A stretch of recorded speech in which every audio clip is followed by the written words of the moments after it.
Alors, par rapport à la pénurie qui existe présentement, donc, nous allons faire un constat.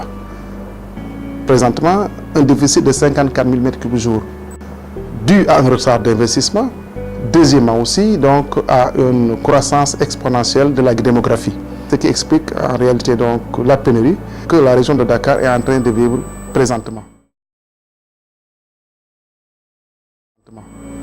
En réalité, il y a des zones traditionnellement qui sont déficitaires, c'est-à-dire les zones qui sont en bout de réseau, les parcelles assainies par exemple, ou des zones qui sont en hauteur, qui fait que effectivement l'eau donc peine un petit peu à arriver au niveau de ces zones-là. On a aussi donc des problèmes d'alimentation à partir de Keur Momar-Sarr. Présentement, plusieurs solutions sont en train d'être développées. D'abord, il y a des réalisations qui sont en cours au niveau donc de Bayakh, des réalisations qui sont terminées pour la mobilisation environ de 15 000 m3 jour.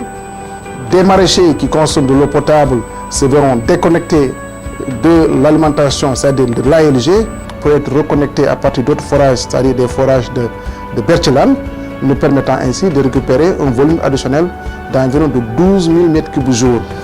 De Tasset, nous sommes en train de réaliser une batterie de forage dont la production sera livrée d'ici la fin du mois d'août. La semaine dernière, nous avons démarré aussi la réalisation de forage au niveau donc, de Dakar. Djepel, un forage en cours de réalisation. Cité Tobago, notre forage sera démarré.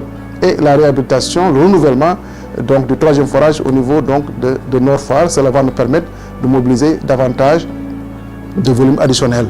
Et en dernier lieu, l'usine de Keur Momar-Sarr qui présentement fonctionne avec 3 pompes, la 4e pompe ne pouvant pas fonctionner parce que tout simplement nous avons des questions de sécurité.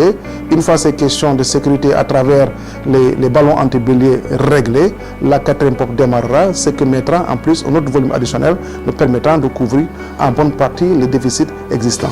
Au mois de septembre tout au plus, nous allons avoir une couverture totale, non seulement du déficit, mais aussi dépassée pour avoir en tout cas un volume sécuritaire nous permettant en tout cas de ne plus avoir de difficultés au niveau de la région de Dakar.